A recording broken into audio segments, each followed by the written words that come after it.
So we realize, ladies and gentlemen, that we live in 2024, and very few people actually carry cash. So, if you do this thing, aim your plastic phony thing in the general direction of this, you can donate all kinds of money. We'll take anything. Seriously. Some of you fuckers down there, particularly the Irish bastards, you got loads of money. Contribute, for the love of God. Oh, by the way, can I get a round of applause? We have somebody running for school board here tonight. And by the way, as a teacher, if you don't vote for Bethany Elbert, there is something genuinely wrong with you. Because she actually gives a shit about kids and schools, and she's amazing, and vote for Bethany. This has been a public service announcement for your future, people. But anyway, this apparently is a new thing. It's called Venmo, and you can donate money, and we will love you forever if you do. Now, before we have our final speaker/musician this evening, I want to throw it out there. We are going to do a full-on Pachacha in January, and we are looking for maritime stories / Poseidon adventures / do you remember that one time you tried to back your boat into the and then you didn't realise that you had a boat and you can't back down a trailer and you hit something and then some fucker came over and he goes, hey, do you know what you're doing wrong? And then you hit him and then you got arrested. Yeah, so those kinds of stories in January. So if you really want to be a part of this, and you should, oh dear God, you should, maritime stories.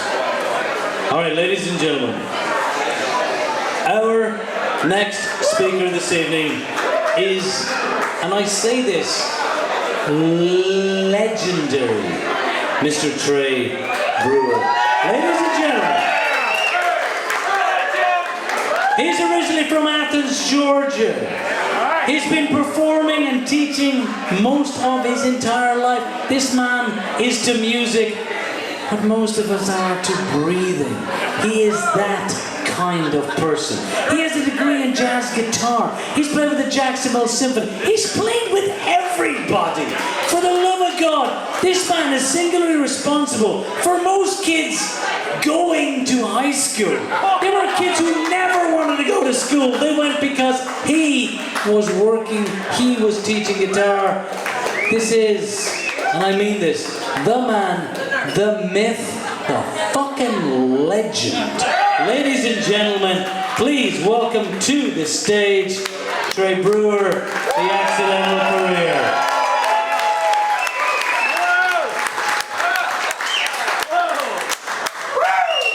Thank you so much. What an introduction. I'm from Athens, Georgia. My first introduction to the love of music was my mom taking me to the record store on Saturdays to buy 45s. I didn't expect for music to be a career, didn't even know I'd ever play an instrument. But that's where it all started. My first instrument I wanted to play was piano, but my family could not afford one. So there was a guitar with no strings laying in the hallway. And one day I picked it up and played along with those 45s, and I noticed that I never made a mistake. But remember, there was no strings on the guitar. My mom caught me, and she goes, you know, we might could get that fixed. It was kind of beyond repair, but I ended up getting a guitar, and that was my start for music. I was in a garage band. We were horrible, didn't have a singer. But this kid came over that was older, and he knew how to play China Grove, and he showed us this thing called a bar chord. And it was just amazing. I couldn't believe it. I went guitar crazy learning this bar chord. I had a lot of older mentors, and they would have me drive them to the gigs because I was 15 and had my learner's permit, and they were doing things in the 70s that, if you were there, you wouldn't know it if you were there, right? Anyway, they took me to see Dixie Dregs. I got the last ticket in Athens, Georgia, and I saw Steve Morse play. I didn't know guitar could be played like that. It was amazing. It was a life-changing experience for me. I found out Steve Morse went to the University of Miami and studied classical guitar. And I ended up going to the University of Georgia to study classical guitar. And before I did that, I became a better student. None of my teachers would believe I actually taught at all. At UGA, I started a band with some friends called the Proles, And we played all over town, and we had this friend of ours named John Bell open up for us, and we didn't think he was very good. We didn't know he'd be the founder of Widespread Panic and sell out Red Lights more than any band in history. He's still a friend and a good guy, though. I ended up transferring to Georgia State University to get a degree in jazz guitar performance. While there, I started playing with a band called Primetime. Primetime had a hit in England on the funk charts, and they did a lot of opening acts for major acts. And the band kind of fell apart when one of the members had a child with special needs, and so some friends had moved down to Florida, and they were studying at UNF with the great Jack Peterson. Jack Peterson started the guitar program at Berkeley. He was the founder. I was able to come down, audition, get a scholarship, and part of my scholarship I had to take education classes. And at the time, I was like, what the hell, education.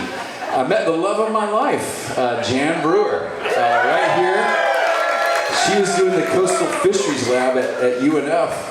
And I saw her around a boat, and I said, hey, could you take me fishing sometime? She said, sure.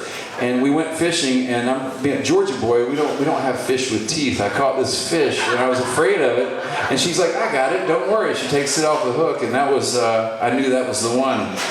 Everybody started with Teddy Washington. He was the gateway to get known in town. I was playing a gig with Teddy. He played with James Brown back in the day, and I met this saxophone player, and he goes, hey, I got this job at a Catholic school, and I'm gonna recommend you for it. I'm quitting. And I'm like, why? And he said, well, it's good money.